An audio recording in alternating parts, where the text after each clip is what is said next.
How's it going, everyone? Welcome back to the 1894. I'm Joe, and I got Paddy here with me today to preview the Crystal Palace game. Could be a very interesting one with Palace doing quite well at the moment. Let's get right into it. Right, so as I mentioned before, we're playing Palace at the weekend. It's a 3 o'clock kickoff, so unfortunately there won't be a watch along for this game. But we're coming off the back of a loss in the Carabao Cup. Unfortunately, we got knocked out by West Ham. So I think it's just crucial to get a win here and, bounce back, put in a convincing result. Palace doing all right at the moment. They thrashed Spurs the other month. They got a result against Arsenal, which they probably should have won. Vieira's got them playing well. I know they like to switch around, play a 4-4-2, 4-3-3. Edouard's banging in the goals at the moment. But, Pada, what do you make of it?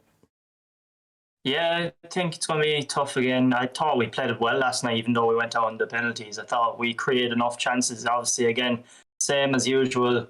Probably could do with a striker. It could be the same again now on Saturday. Palace I think they've got 6 draws this season. I don't think they've been too bad. The Vieira has really improved, and they've only lost 1 game. And they've come to the Etihad before, as we've seen. They've beaten us.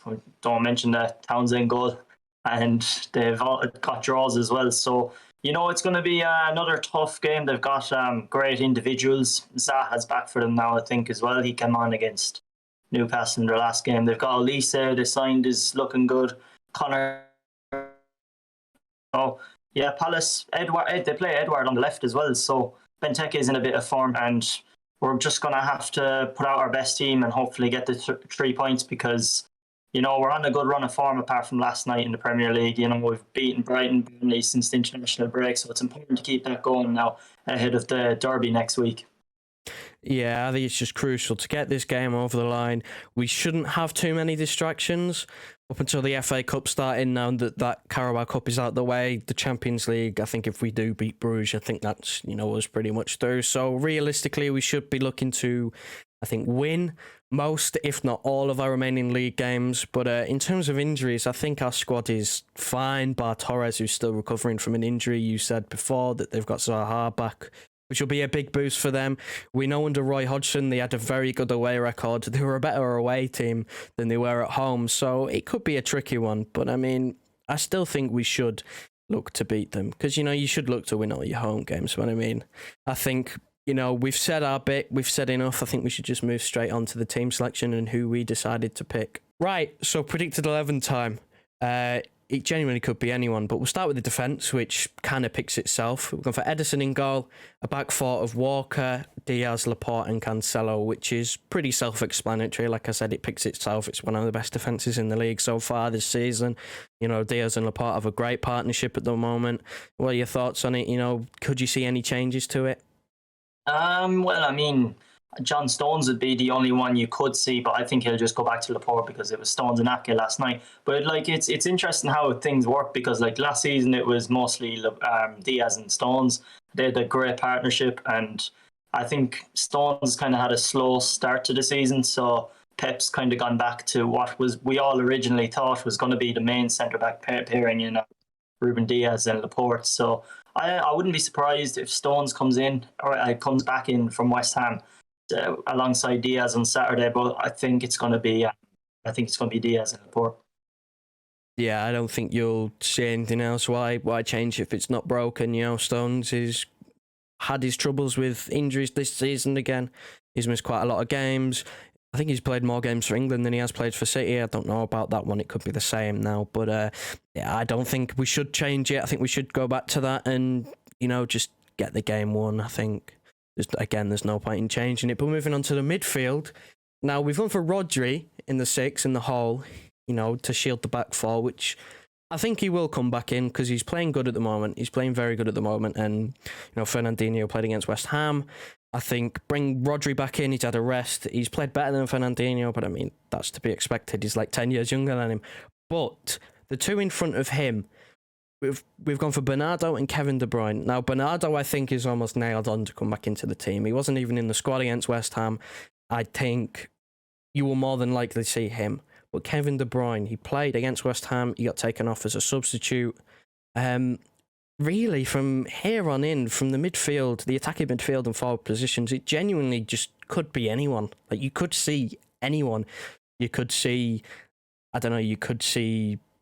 someone like Gundogan, because he also, I mean, he played against West Ham. He's coming off that injury, but you could see someone like De Bruyne rested even further for Bruges, say, and get the Bruges game won. You just don't know, but I mean, can you see any changes? Do you think he will go with that midfield three? I think I'll go with that midfield three, yeah, but I think it was the players who he rested last night, like Foden, he'll come straight back in. But I think Mahrez could get a start, maybe, potentially. He could get a start on the right side.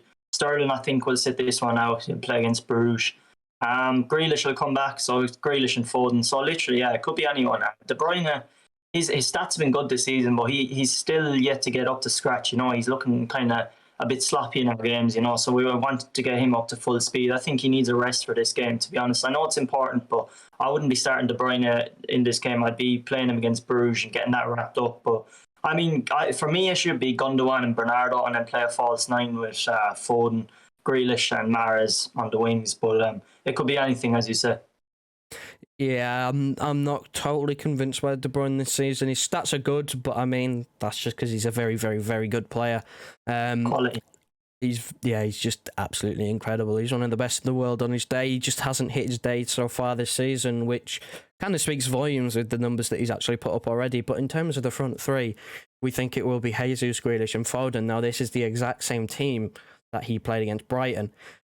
But like we said before, it could be anyone. You could see Mahrez on the right. You could see Sterling play, although I don't think so. Palmer, I think, will drop out because it's a league game. You could possibly see him against Bruges. Doubt it, but he'll be in and around the bench. Hope he gets some more minutes this weekend.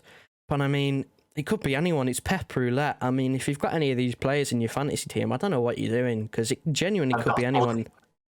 Foden, Brave. He pulls names out of a hat, it seems to me. But I mean, genuinely, yeah, it could be anyone.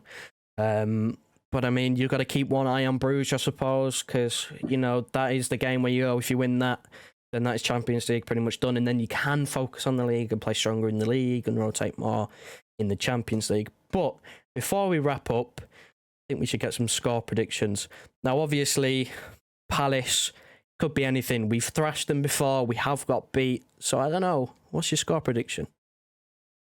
Well, we won 4-0 there last year, wasn't it? Behind closed doors. It was easy enough, you know. I remember Stones got 2 goals, so I don't know. It could be a very bogey kind of a game, you know. Palace, they've come to the Etihad the last few years. They've got results off us, but I mean, City will definitely bounce back after last night. There's no way they're going to lose 2 games in a row. I don't think we're going to draw. I think we'll come out and I think we'll win 2-0. 2-0, solid prediction. I'm kind of hoping for a clean sheet myself after, you know, conceding that one against Bruges, like on a consolation. And then again at Brighton, you know, they're all over us in the second half. Not keeping a clean sheet there. Technical clean sheet against West Ham with a rotated defence. So I think we'll be hungry for a clean sheet because we haven't had one with our, you know, usual back four and goalkeeper for a while. So I'm going to go for a 3-0 win. I think we just need to have a convincing performance. I think, you know, 3 points is the most important thing here. But for me, I'm looking for performance more than result, you know, in terms of scoreline. I'd rather us convincingly win 1-0 than have like a shaky 2-0, 1 goal in either half. But that's just my prediction. That's just your prediction. Let us know in the comments what your predictions are. We'd love to know. And what you think of the team. Would you change anything? Who do you think will play? And yeah, like, subscribe, share it around. We've just hit 500 subscribers, so massive thanks to everybody who's helped us get this far. I think a realistic goal, for me at least, would be maybe 550, 600 by the end of the festive period, turning the new year. That would be massive. But yeah, leave a like, subscribe. We'll see you in the next one.